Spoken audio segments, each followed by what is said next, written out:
श्री कृष्णाय नमः। श्री गोपीजन वल्लभाय नमः। श्रीमदाचार्य चरण कमलेभ्य नमः। जय श्री कृष्ण वैष्णवो, स्वागत है तमारू केटी कोमरेड चेनल में। श्री महाप्रभुजी અને શ્રી ગુસાઈજીનું નામ સ્મરણ કરીને આજના આ અલૌકિક સત્સંગમાં આપણે કામિકા એકાદશીનું પુષ્ટિ માર્ગીય અને મર્યાદા માર્ગીય મહાત્મ્ય અને ભાવના વિશે વાત કરીશું। તો આ સત્સંગની શરૂઆત કરીએ તેની પહેલા જો ચેનલને લાઈક ન કરી હોય તો ચેનલને લાઈક અને સબસ્ક્રાઇબ કરી દેજો।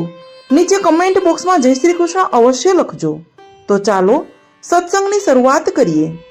કામિકા એકાદશીનું મહાત્મ્ય બ્રહ્મ વૈવર્ત પુરાણમાં ભગવાન શ્રી કૃષ્ણ અને મહારાજ યુધિષ્ઠિર વચ્ચેની વાતચીતમાં વર્ણવવામાં આવ્યું છે।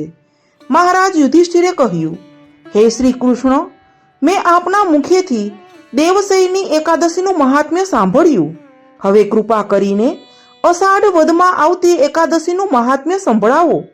શ્રી કૃષ્ણચંદ્રજીએ કહ્યું, હે યુધિષ્ઠિર, હવે હું બધા પાપોમાંથી મુક્તિ આપતી એકાદશીની કથાનું વર્ણન કરું છું, તે તમે ધ્યાનપૂર્વક સાંભળો।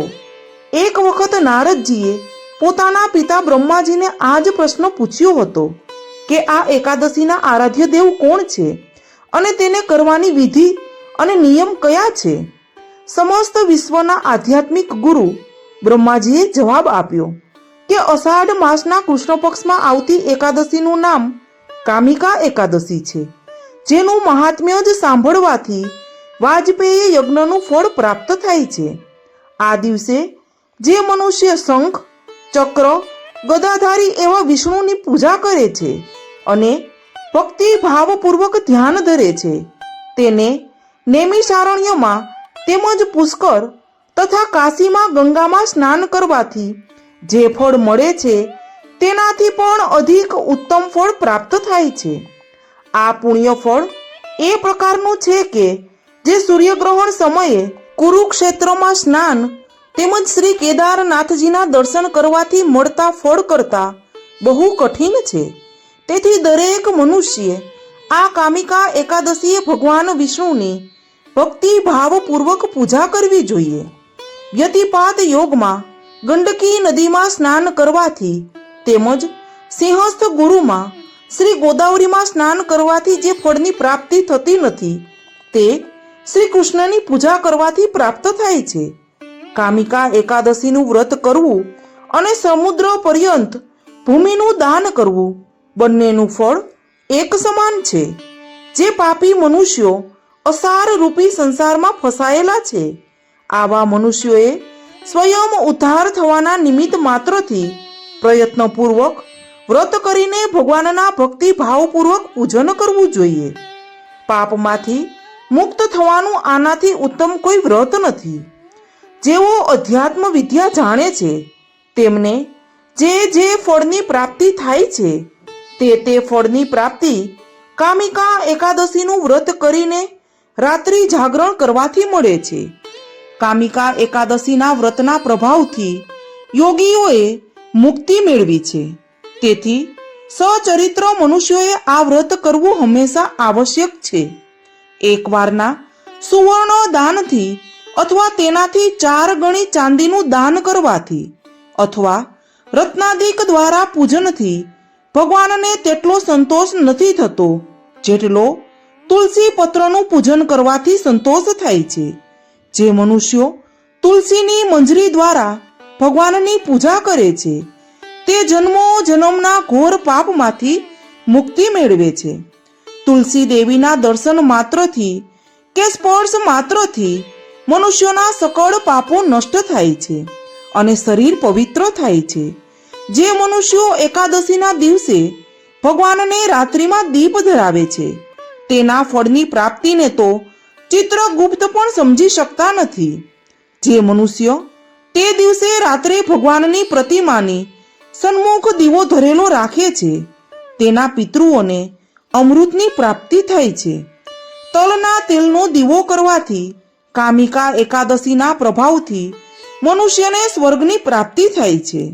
કામિકા એકાદશીના પ્રભાવથી અનેક પ્રકારની હત્યાઓ જેવી કે બ્રહ્મ હત્યા, ભ્રૂણ હત્યા એના જેવી મહાપાપી હત્યાઓમાંથી છુટકારો મળે છે અને વિષ્ણુ લોકની પ્રાપ્તિ થાય છે.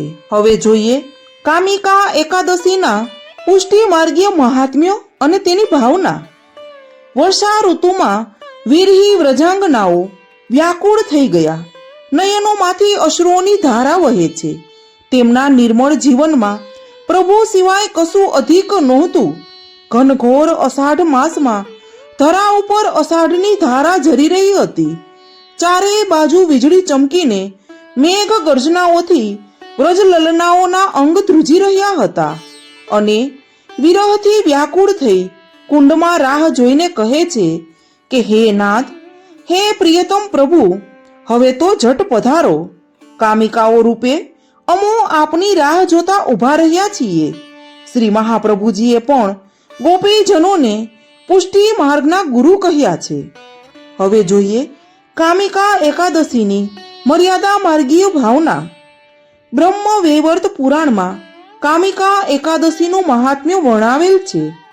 નારદજીના પ્રશ્નથી બ્રહ્માજીએ આ વ્રતનો મહિમા કહ્યો હતો. આ વ્રત કરવાથી ગૌહત્યા, બ્રહ્મહત્યા વગેરેમાંથી મુક્તિ મળે છે. વિશેષમાં જીવના વિકારો, દુષ્ટ વાસનાઓ વગેરેનો ક્ષય થઈ અને પવિત્ર બને છે. આમ વિધિપૂર્વક વ્રત કરવાથી પુણ્યની પ્રાપ્તિ થાય છે. એકાદશીના વ્રતના દિવસે વૈષ્ણવે શું કરવું જોઈએ? તો કે વ્રતના દિવસે ભગવદ સેવા અને અનુસરમાં ભગવદ કથા, સ્મરણ, સત્સંગ, જપપાઠ વગેરેમાં સંલગ્ન રહીને દિવસ પસાર કરવો જોઈએ. ભગવદ સેવામાં બાળ સ્વરૂપે પ્રભુ બિરાજતા હોય શ્રી ઠાકોરજીને એકાદશી વ્રત કરવાનું હોતું નથી, પરંતુ શ્રી મહાપ્રભુજીની આજ્ઞા અનુસાર વૈષ્ણવે તો વ્રત ઉપવાસ અવશ્ય કરવાના હોય છે તથા વ્રત ઉપયોગી ફલાહારની સામગ્રી ભોગમાં અલગ ધરવી પડે છે. વ્રતના દિવસે બ્રહ્મચર્યનું પાલન તેમજ દિવસે નિંદ્રાનો ત્યાગ કરવો પણ જરૂરી છે. હવે વ્રતના દિવસે શું ખાવું જોઈએ?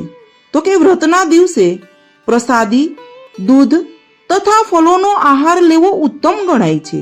આમ છતાં શારીરિક ધર્મો બાધક બને તો રાજગરો અને સિંગોડાના લોટની સામગ્રી, મોરીઓ, સાબુદાણા, મગફળી, સૂકો મેવો, કેળા, સફરજન, દ્રાક્ષ, પપૈયું વગેરે ફળો, બટાકા, સુરણ, રતાળુ વગેરે શાક, સિંધાલુણ, કારા મરી, સૂંઠ, ટોપરું, જીરું વગેરે ઉપયોગમાં લઈ શકાય છે.